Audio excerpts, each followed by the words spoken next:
Dear Esther, the gulls do not land here anymore. I've noticed that this year they seem to shun the place. Maybe it's the depletion of the fishing stock driving them away. Perhaps it's me. When he first landed here, Donnelly wrote that the herds were sickly and their shepherds the lowest of the miserable classes that populate these Hebridean islands. 300 years later, even they have departed.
Donnelly reported the legend of the hermit, a holy man who sought solitude in its most pure form. Allegedly, he rode here from the mainland in a boat without a bottom, so all the creatures of the sea could rise at night to converse with him. How disappointed he must have been with their chatter. Perhaps now, when all that haunts the ocean is the rubbish dumped from the tankers, he'd find more peace. They say he threw his arms wide in a valley on the south side, and the cliff opened up to provide him shelter. They say he died of fever 116 years later. The shepherds left gifts for him at the mouth of the cave, but Donnelly records they never claimed to have seen him. I have visited the cave and I have left my gifts, but like them, I appear to be an unworthy subject of his solitude.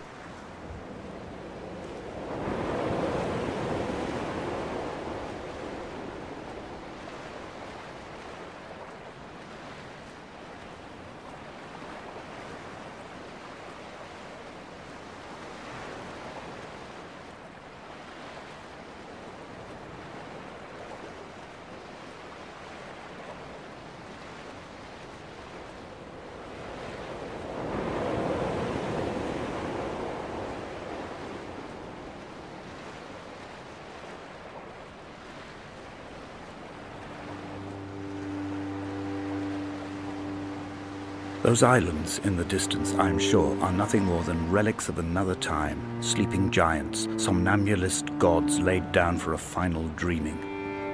I wash the sand from my lips and grip my wrist ever more tightly. My shaking arms will not support my fading diaries.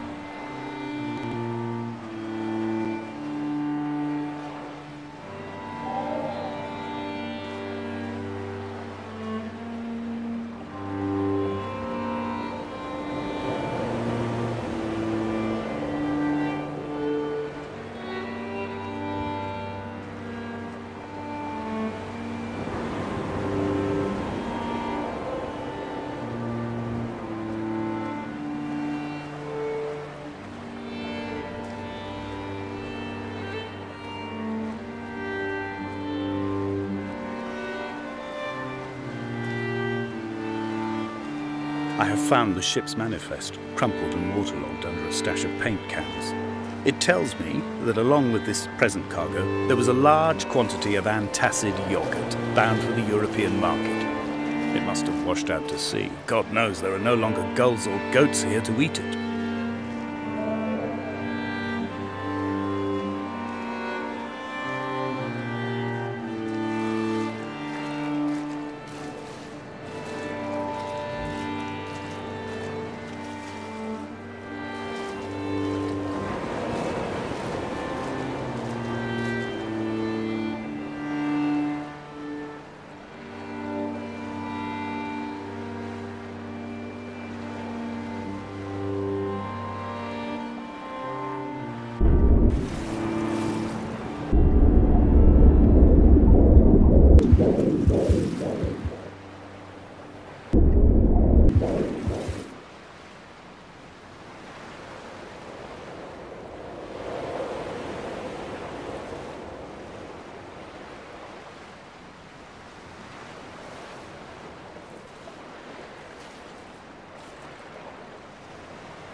A wonderful sight.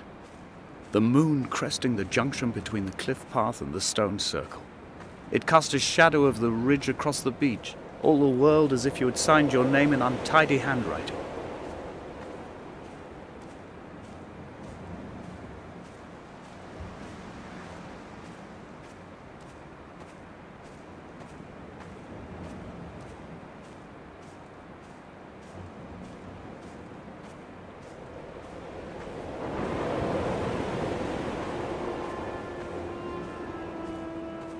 When someone had died or was dying, or was so ill they gave up what little hope they could sacrifice, they cut parallel lines into the cliff, exposing the white chalk beneath. You could see them from the mainland or the fishing boat, and know to send aid or impose a cordon of protection, and wait a generation until whatever pestilence stalked the cliff paths died along with its hosts. My lines are just for this. To keep any would-be rescuers at bay. The infection is not simply of the flesh.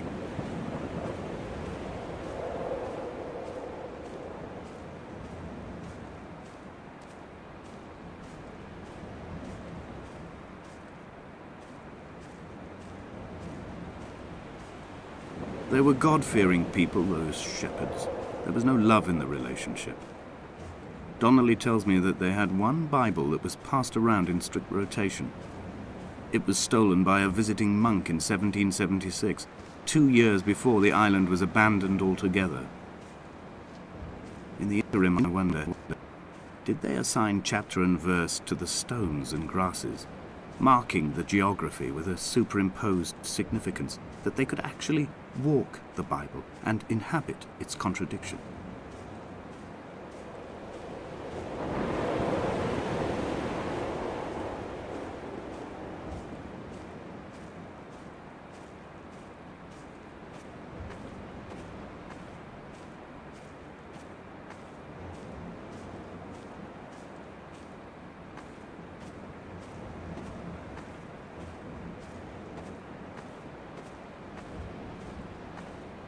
Dear Esther, I met Paul.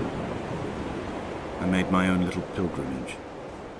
My Damascus, a small semi-detached on the outskirts of Wolverhampton.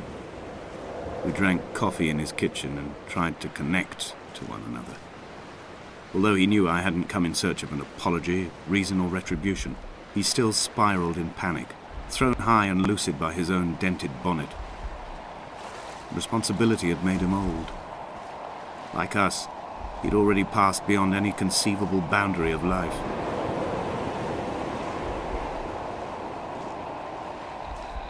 I find myself increasingly unable to find that point where the hermit ends and Paul and I begin. We are woven into a sodden blanket, stuffed into the bottom of a boat to stop the leak and hold back the ocean.